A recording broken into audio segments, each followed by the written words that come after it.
How you guys doing? It's your boy Sal. Welcome to my channel again. If you like crypto, blockchain, like making money, big stacks, make sure to subscribe. Now look, I'm not a financial advisor, so none of this is financial advice, but it's just my opinion on what I see is happening in the kind of market. Um, if you're not living under a rock, you've probably heard that Facebook is going big on Metaverse. So Mark has realized that Facebook is better to transition to the next stage where instead of just communicating by phone or by messages, we can actually communicate as in a virtual reality world because it brings us closer to reality. It makes it more real if we can talk to each other and see each other and be in this kind of simulation. You probably understand or realize Facebook has changed the name of the company to Meta because it shows their kind of they're pouring their food into their mouth. It shows how confident they are in this blockchain technology. Now, Metaverse, since Facebook's announced that, the market cap for it has gone crazy. Is shot up a lot. I think three, four, fivefold. The market cap is around 31 bill for metaverse kind of games and technologies. We've seen Sandbox gone crazy. It was at a market cap around 600 million 4x in literally less than a week. But metaverse is something you guys don't want to miss out on, especially if you understand gaming and the addiction in gaming, how people love playing games, and if it's turned into a play to earn model, the addiction's gonna be greater than what it is now. That's my thesis that people are addicted to games right now and they don't get paid for the game. Once games within a metaverse allow you to earn money at the same time the game is interesting, it's just going to have a huge spiral effect on the actual economy within the gaming. Imagine gaming is the employer and people who play the game are the workers, the gamers. This is going to be such a healthy workforce because they like they like the job and they're making money from it. Imagine how um, what's the word? Imagine the potential that can be achieved in this kind of situation. Now, you're going to probably say, okay, what's the benefit to me now? How can I get into the metaverse? Well, you can start off with just by investing in these kind of market caps. In these kind of coins or in these kind of companies that are within the metaverse. And you might say, okay, it's quite expensive, Sahel. 31 bill is not expensive for this market cap because Dogecoin is 33 bill, and that's just a troll. This is actually real things that are going to provide a new economy. It's going to make an economy where people can live and earn and basically monetize. The whole market is only worth 30 bill. Dogecoin is 33. So when you compare it to that and compare it to crypto market, 2.7 trillion. This is like 1.2% of the whole market. So you're still early. You're like it's like getting in Ethereum 2014. This is how this is. Although it's done at 10x or 100x, it's just at its infancy. So this is one way that you can get in by investing in these games or these kind of metaverses. And you got to understand they're trying to make the metaverses interoperability where you can basically operate internally with other metaverses from one system. That's what they're working on right now. Where so if you can log into Facebook, it doesn't mean you just bound by Facebook's metaverse. You can move into Sandbox, you can move into Axie, you can move into Call of Duty, you can move into your mate's house.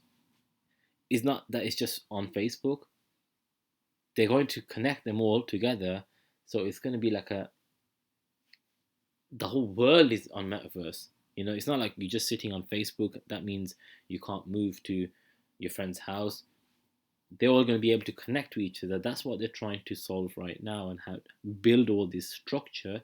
And once that's built, is going to allow the cross communication, like just like globalization allowed companies and people to buy stuff from, say, China. Even though you're in America or UK or Europe, you can work with people in China because of the internet, because you can communicate to them. Whereas 50 years ago, it was hard to communicate with Chinese suppliers because it's slow.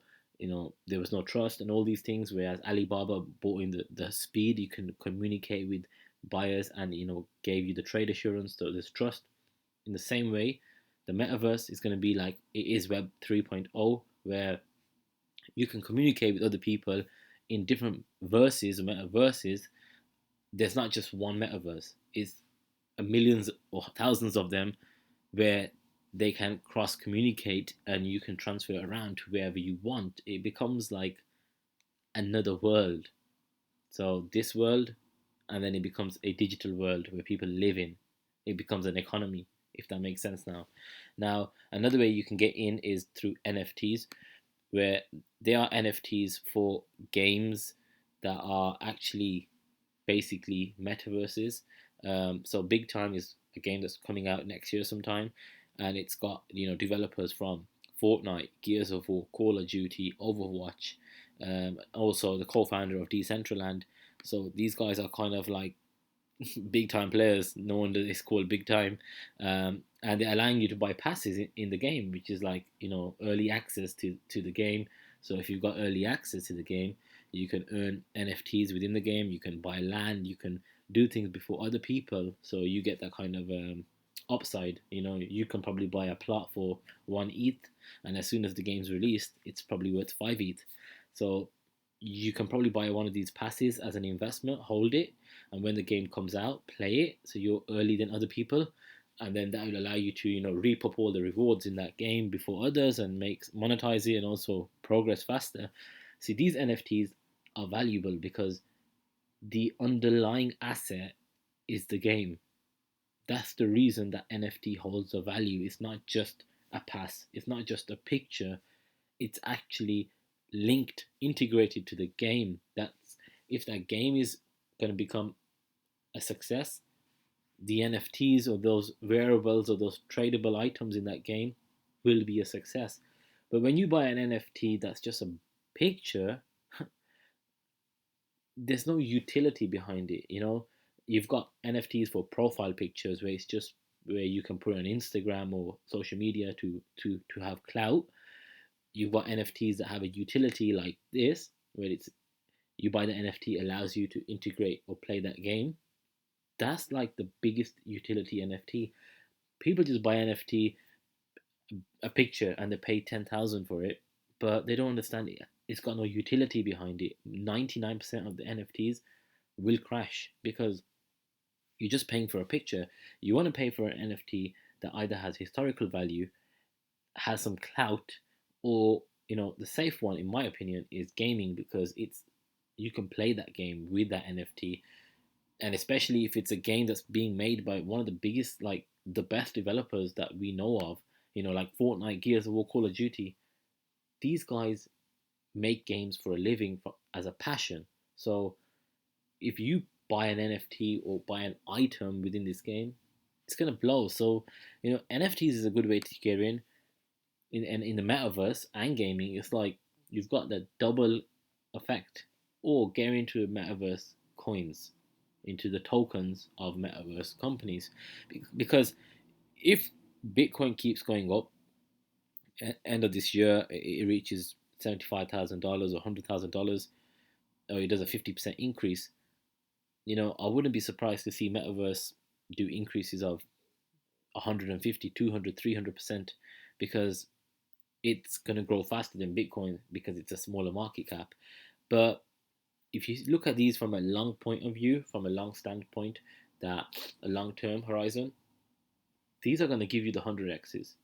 These are going to give you the 1000x's, because once those economies are made in the metaverse, once Facebook's integrated metaverse, once you got companies like Apple and Samsung making glasses that you wear, which allow you to enter the metaverse. When metaverse becomes part of society and it becomes the norm, where you can apply for jobs in the metaverse and people are just casually playing in the metaverse, maybe in 5 years' time, these kind of metaverses that started now, where you were able to get into like Sandbox for $2, is going to be huge. So look into these things, do your own due diligence, because when it's finance or money involved, it's so crucial that you do your due diligence. You don't just jump into something because some guy on Instagram or YouTube or some guy like me is telling you. Do your due diligence. Don't invest literally all your life savings into this. Put something aside every month from your wage or from your business, and something that you can put in and just, if it doesn't work, it's not going to make you uneasy to go sleep. But look into it, because there's games like Luxor, which is not a game, but the things they're doing around fashion and the things they're doing with blockchain and fashion integration, that's going to work in the metaverse, where you can buy a Louis Vuitton jacket, which might be $200, but who's going to do the blockchain of it? Luxor. There's a lot of coins out here, or a lot of companies that have huge potential in the metaverse. So that's it for today. If you do like what you see, make sure to hit the subscribe button, make sure to hit the like button. It does help me, and it helps me know what you guys like and make better content. So until next time, I'll leave you guys to it. Peace.